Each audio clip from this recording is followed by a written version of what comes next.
Capítulo 8. ¿Cuándo está normal mi mente? Porque yo siempre oro, pidiendo que el Dios de nuestro Señor Jesucristo, el Padre de Gloria, os dé espíritu de sabiduría y de revelación, de discernimiento en los misterios y secretos, en un mejor, más profundo e íntimo, conocimiento de Él. Mi oración es que los ojos de vuestro corazón sean iluminados, para que sepáis cuál es la esperanza de su llamamiento, cuáles son las riquezas de la gloria de su herencia en los santos, los apartados para Él. Efesios 1, versículos del 17 al 18. Observa que Pablo ora para que tú y yo ganemos sabiduría al tener los ojos de nuestro corazón iluminados. Basada en muchas cosas que he estudiado, interpreto los ojos del corazón como la mente. ¿En qué condición debería estar nuestra mente como cristianos? En otras palabras, ¿cuál sería el estado normal de la mente de un creyente? A fin de contestar esta pregunta, tenemos que buscar en las diferentes funciones de la mente y el espíritu. De acuerdo con la palabra de Dios, la mente y el espíritu trabajan juntos. Esto es lo que yo llamo el principio de la mente ayudando al espíritu. Para comprender mejor este principio, veamos cómo obra en la vida de un creyente. El principio del espíritu-mente. Porque entre los hombres, ¿quién conoce, percibe y entiende los pensamientos de un hombre, sino el espíritu del hombre que está en él? Asimismo, nadie conoce, percibe y comprende los pensamientos de Dios, sino el espíritu de Dios. Primera de Corintios 2, versículo 11. Cuando una persona recibe a Cristo como su Salvador personal, el Espíritu Santo viene a vivir dentro de ella. La Biblia nos enseña que el Espíritu Santo conoce la mente de Dios. Tal como el espíritu de una persona dentro de sí es el único que conoce sus pensamientos, asimismo, el Espíritu de Dios es el único que conoce la mente de Dios. Puesto que el Espíritu Santo vive en nosotros, y ya que Él conoce la mente de Dios, uno de sus propósitos es revelarnos la sabiduría y la revelación de Dios. Esa sabiduría y esa revelación se la imparte a nuestro espíritu, y nuestro espíritu, entonces, ilumina los ojos de nuestro corazón, que es la mente. El Espíritu Santo hace esto para que podamos entender desde un nivel práctico lo que se nos está ministrando espiritualmente. ¿Normal o anormal? Como creyentes, somos espirituales y también somos naturales. Lo natural no siempre entiende lo espiritual. Por lo tanto, es vitalmente necesario que nuestras mentes sean iluminadas en lo que respecta a lo que está sucediendo en nuestros espíritus. El Espíritu Santo desea traernos esta iluminación, pero la mente con frecuencia se pierde lo que el Espíritu está intentando revelarle porque está demasiado ocupada. Una mente que está demasiado ocupada es anormal. La mente es normal cuando está descansando, no en blanco, sino descansando. La mente no debe llenarse con razonamientos, preocupaciones, ansiedades, temores y cosas así.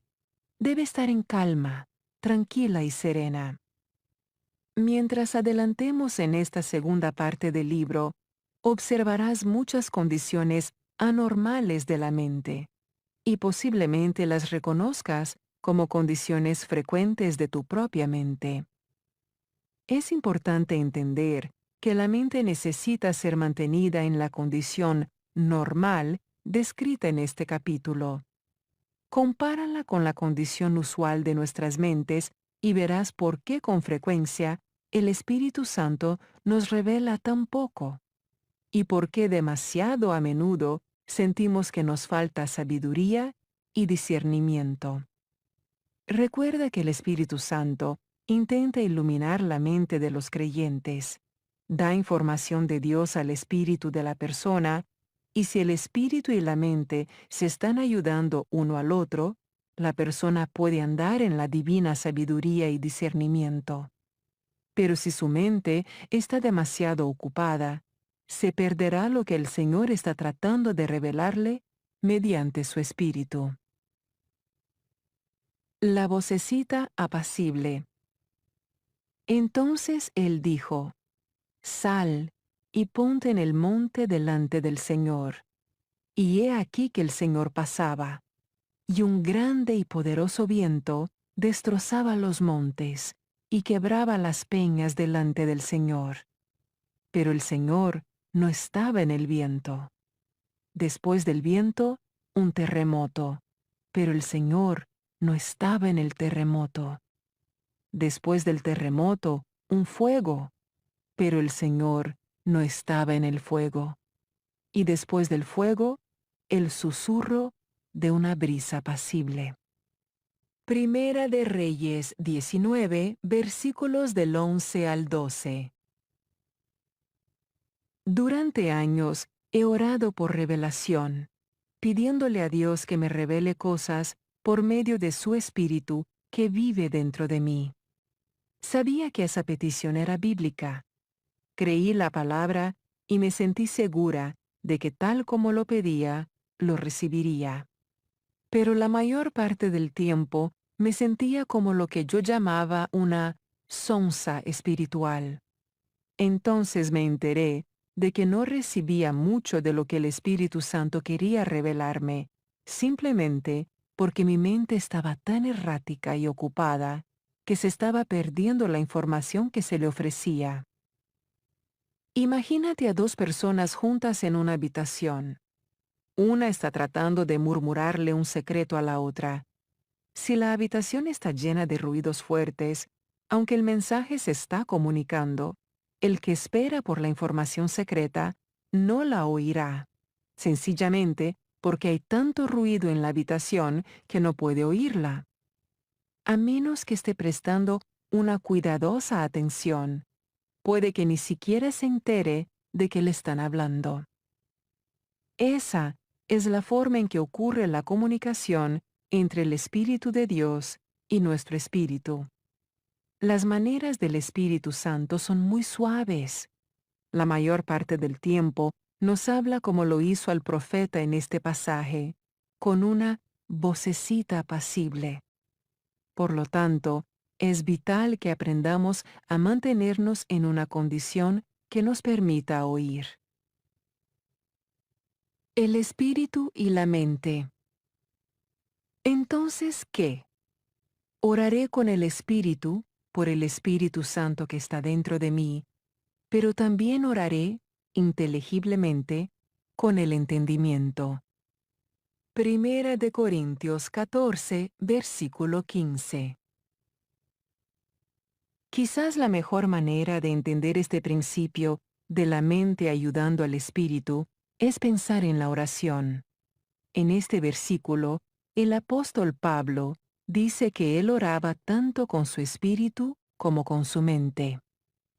Entiendo de qué está hablando Pablo, porque yo hago lo mismo. Con frecuencia oro en el espíritu, en una lengua desconocida. Después que he orado así durante un rato, a menudo algo viene a mi mente para que ore en mi propia lengua. Creo que de este modo, la mente ayuda al espíritu. Obra juntos para que el conocimiento y la sabiduría de Dios me lleguen de una forma en que yo pueda entenderla. Esto también obra a la inversa. Hay ocasiones en que deseo orar, así que me presento a Dios para orar. Si no siento nada especial en el espíritu, simplemente empiezo a orar con mi mente. Oro por cosas o situaciones que conozco. Algunas veces, estas oraciones parecen no tener impacto. No viene ayuda de mi espíritu. Parece como si estuviera luchando. Así que sigo a otras cosas de las que ya tengo conocimiento. Continúo de esa forma hasta que el Espíritu Santo tome el control dentro de mí con respecto a algún asunto. Cuando lo hace, entonces sé que he dado con algo sobre lo cual Él quiere orar, no únicamente algo por lo que yo quiero orar.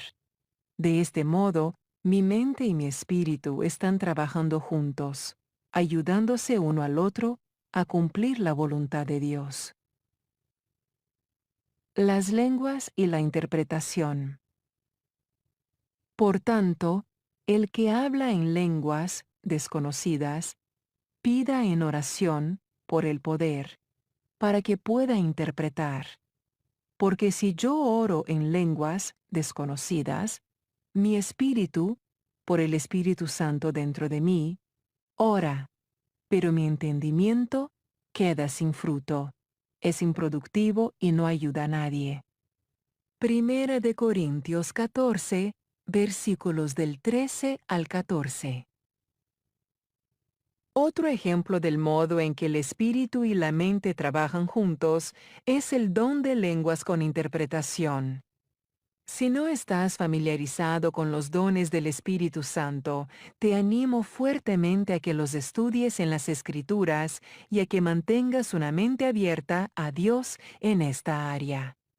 Ora y pídele a Él que te enseñe sobre los dones sobrenaturales del Espíritu Santo y que te guíe a buenos recursos que te ayudarán a estudiar y ganar entendimiento. Primera de Corintios, capítulos 12, 13 y 14 son un buen lugar por donde comenzar. Cuando hablo en lenguas, mi mente está estéril hasta que Dios me da a mí o a otro el entendimiento de lo que estoy diciendo. Entonces, mi mente fructifica. Por favor, ten presente que los dones no son lenguas y traducción. La traducción es un recuento exacto, palabra por palabra, del mensaje, mientras que en la interpretación, una persona ofrece una comprensión de lo que otra ha dicho, pero en el estilo propio del intérprete, tal como lo expresa en su propia personalidad particular.